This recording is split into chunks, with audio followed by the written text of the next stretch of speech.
I woke to a throbbing, white-hot pain that seemed to originate from the very center of my skull. The room was dark, but the agony was blinding. When I managed to pry open my right eye, my left refused to respond, sealed shut under a heavy, swollen mass. I stumbled from my childhood bed toward the bathroom, my legs unsteady beneath me. The face that stared back from the mirror was unrecognizable, a grotesque mask of purple and black swelling. My nose bent at a sickening angle, dried blood crusted beneath my nostrils. A scream tore from my throat, raw and guttural. That's when I saw her reflection appear behind me in the doorway. My mother, arms crossed, her expression not of horror, but of cold assessment. "You'll have to skip the photos," she said, her voice devoid of warmth. "We can't have you ruining Claire's perfect day looking like that." Her words were the first clue that this was no accident. My name is Emma, and for 24 years, I had been the invisible sister, the practical backdrop to my younger sister Claire's dazzling, Instagram-perfect existence. Where Claire was the beauty queen and aspiring influencer, her life funded by our parents' relentless investment in pageants, trainers, and designer everything, I was the dental hygienist who lived in a modest apartment and paid her own bills. I was the reliable one, which in our family's lexicon meant I was forgettable. I had agreed to be a bridesmaid in Claire's lavish wedding, not out of sisterly devotion, but from a weary desire to keep the peace, a decision I would come to regret with every aching bruise. The stage had been set 3 days before the wedding when my parents insisted I stay at their house for easier wedding prep. That final evening, my mother had been uncharacteristically attentive, pressing a mug of chamomile tea into my hands. "To help you sleep, sweetheart. You've been so stressed," she cooed. Within 20 minutes, a leaden heaviness had consumed my limbs, and my thoughts dissolved into fog. I barely made it to the bed before collapsing into a drugged, unnatural sleep. The face I saw in the mirror the next morning was the brutal result of that tea. As I stood reeling, my parents rushed in, their concern a poorly acted pantomime. "Did you sleepwalk?" my mother gasped, pointing to a pristine nightstand. "You must have hit this." But there was no blood, no dent, only the eerie, rubbery scent on my pillowcase. Later, searching for an ibuprofen, I found the truth under my bed, a heavy brass bookend shaped like a lion, a tiny smear of my foundation on its corner. The old-fashioned latch on my bedroom door, the kind that could be fastened from the outside, hung open. The pieces assembled themselves with chilling clarity. I had been drugged, locked in, and deliberately disfigured. The motive was as shallow as it was monstrous. Claire had complained weeks earlier that I looked too pretty in my bridesmaid dress, a rare moment where my simple features had, in her eyes, threatened to cast a shadow on her spotlight. My mother had laughed it off with a promise. "Don't worry, sweetheart, nothing will take attention from you." They meant it literally. At urgent care, the doctor's face was grim as he examined me. "This is blunt force trauma," he said quietly, his eyes meeting mine with professional concern, "consistent with being struck while immobile or unconscious. Are you safe at home?" I lied and said I'd fallen, but I took the detailed medical report.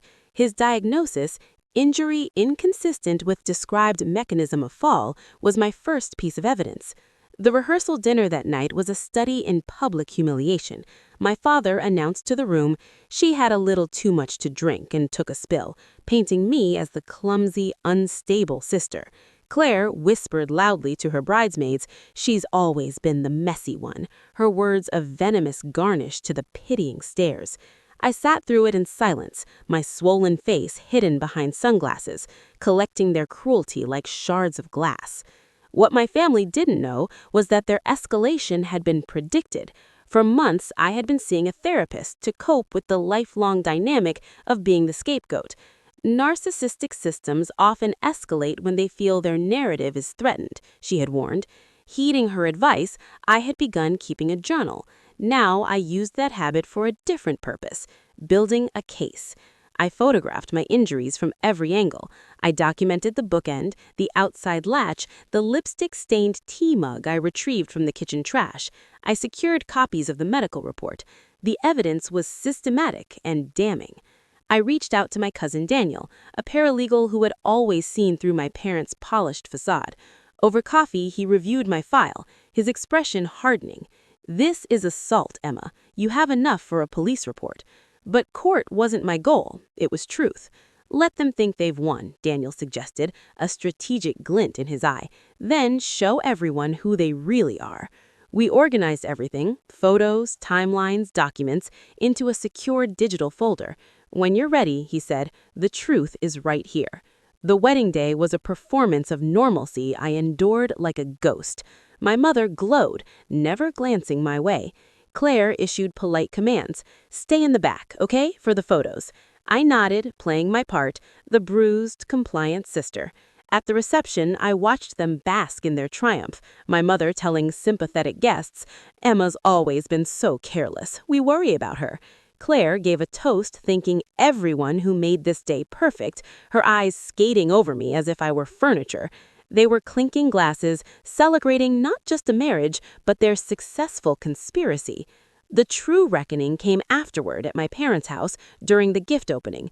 Champagne had loosened their tongues. From the hallway, I heard my mother's giggling confession. "I can't believe she actually thought she fell." Claire's snorted reply, "She's always been so gullible. You and Dad are geniuses." I stepped into the living room, the folder in my hand feeling like the only solid thing in the world. "Say that again," I demanded. The color drained from their faces. My father tried to laugh it off. "We were just joking, Emma." "No," I said, my voice steady as I spread the photographic evidence across the coffee table like a prosecutor presenting exhibits. "You drugged me, you locked my door, and one of you smashed my face with that bookend so I wouldn't ruin the photos." I recited the doctor's findings, showed the photo of the foundation-smeared lion, the external latch. "This was premeditated. You calculated the force. Enough to disfigure, not enough to hospitalize. All for aesthetics." My mother stammered denials that crumbled under the weight of documentation. Claire dissolved into performative tears. "You wouldn't go to the police. We're family." "I already have," I lied calmly, "and I've sent copies of all this to Aunt Linda, Uncle Rob, and Grandma. The family knows what you did." The revelation struck them like a physical blow. The illusion of their perfect unity shattered. "You have 48 hours, I concluded. "Admit this to the extended family, in your own words, explaining why, or I filed the police report and let the legal system explain it for you." I left that house and did not look back. I stayed with Daniel. 2 days later, my grandmother called, her voice shaking with rage and heartbreak. My mother, under immense pressure, had confessed over the phone in a tearful, rambling monologue. The fallout was swift and absolute. Aunt Linda and Uncle Rob severed contact. Claire's new in-laws, hearing the rumors, viewed their golden girl with new, wary eyes. The perfect reputation they had sacrificed my well-being to protect developed deep, irreparable cracks. I did not press charges. Their confession and the resulting familial exile were a more fitting consequence, a social and emotional justice that a courtroom could never provide. In the weeks that followed, the physical bruises faded. The deeper transformation, however, was permanent. I continued therapy, not to recover from a single night's violence, but to rebuild a life entirely on my own terms, free from the role they had assigned me. They wanted me invisible, a silent casualty of their vanity. Instead, by weaponizing their own cruelty as evidence, I made their true characters undeniable. The clink of their champagne glasses that night was not a toast to a wedding, but the sound of the trap they built for me snapping shut around themselves. I learned that sometimes the most powerful act of survival is not to flee the darkness, but to switch on a light so bright that everyone can finally see what has always been lurking there.